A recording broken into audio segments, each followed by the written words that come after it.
Всем привет, друзья! Сегодня я к вам снова с полезной информацией. Сегодня у меня для вас полезная подборка советов и хитростей с меламиновой губкой. Я думаю, многие хозяюшки с ней знакомы. Я недавно заказал себе вот такая вот у меня упаковка получается из 5 штук. Тут также видно, где я заказывал. Она стоила что-то там в районе, я не знаю, там рублей 110-120 за 5 штук. Я ее не часто применяю, но есть просто такие моменты, где меламиновая губка работает действительно лучше, чем какие-то другие способы. Также работать нужно с этой губкой только в перчатках. Сам производитель об этом пишет, что обязательно нужно надевать перчатки, также беречь от детей и животных, и утилизировать как обычный бытовой отход. Сегодня покажу самые такие полезные, по моему мнению, хитрости с этой меламиновой губкой. Надеюсь, что сегодняшняя информация окажется для вас полезной. Также в целях экономии, вот так вот эта губка из коробки уже выглядит. В целях экономии я ее сейчас разделю напополам, чтобы не использовать сразу целиком, можно в целях экономии ее делить. Так будет и как бы и бюджетнее, и экономнее получается. Также повторюсь, что это далеко не экопродукт, и поэтому нужно быть с ней осторожными при работе, работать в перчатках.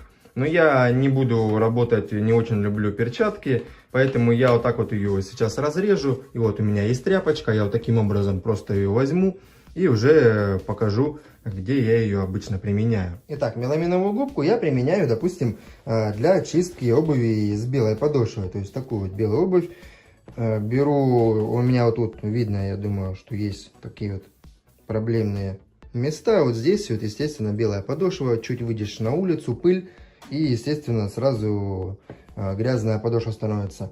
Я вот так вот взял губку, смочил ее, одну половинку взял, и сразу беру обувь просто, и вот так вот приступаю к чистке.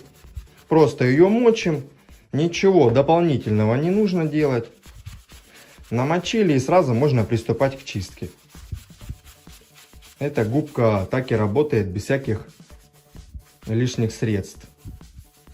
Просто смочили, в идеале надели перчатки, но я просто, опять же повторюсь, не всегда их люблю надевать, особенно сейчас в жаркую погоду. Уже видно, вот губка становится такой темной, собирает всю полностью грязь, отлично очищает такую вот обувь с белой подошвой, она становится буквально моментально сразу белоснежной. Никакой грязи совершенно не остается. И в итоге вот такой результат получился. Абсолютно теперь белоснежная у меня подошва. Никакой пыли, грязи не осталось. Что на этом кроссовке, то что на этом. Все полностью я почистил. Все прекрасно очищает. Поэтому смело берите этот совет на заметку. Итак, также я эту меламиновую губку применяю для чистки подоконников. У меня тут видно уже есть... Стоят цветы тут у меня, такие вот всякие, естественно, от земли, появляется такая вот грязь. Просто также смочил эту меламиновую губку, той же самой половинкой я пользуюсь, другую я не брал, вот это уже подизносилось, видно точнее.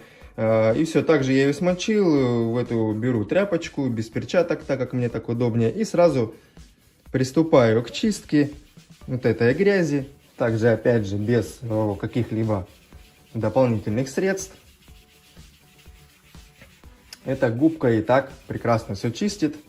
Опять же, вот тут видно, она темнеет, собирает всю грязь с подоконника.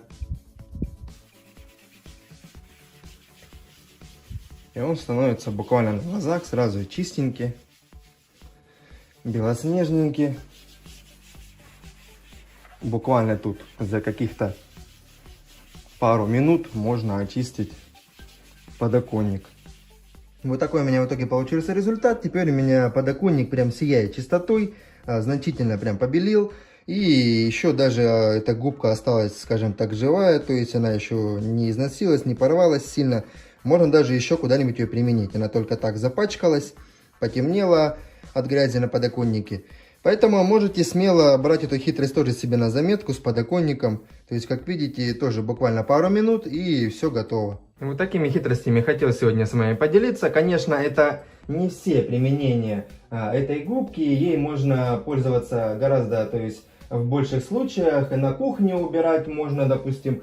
Также она известковый налет хорошо чистит, краны, допустим, раковины, ванну там почистить. Она действует такая, как ластик, прям вытирает, хорошо удаляет, то есть, допустим, с фасадов, с кухонных напольных шкафов, там, какую-то налипшую грязь, жир, там, следы от пальцев. Она тоже отлично все удалит. Просто у меня это не грязно, я сегодня это из-за этого и не показывал. Поэтому она подходит для многого, и также для офисной какой-то техники, для салонов автомобилей и многого другого. То есть такая прям универсальная, она хорошо удаляет въевшиеся какие-то различные загрязнения. Просто, как я и говорил, намочили губку, взяли так вот ее, отрезали кусочек, не обязательно прям брать вот такую вот прям как там целую. Кусочек отрезали, намочили ее, выжали ее аккуратно и надели перчатки. И уже применяем ее для чего вам угодно. Также она удаляет там от фломастеров какие-то, естественно, следы, от перманентных маркеров, от чернил различного рода. И так далее, и так далее. То есть со стен, с мебели, с плитки, допустим, с пола, ковра. То есть, если вам тоже приглянулась эта губка, то можете смело взять на заметку, также попробовать себе ее заказать и применять у себя на кухне. Поэтому надеюсь, что сегодняшняя информация оказалась для вас полезной. И всем пока!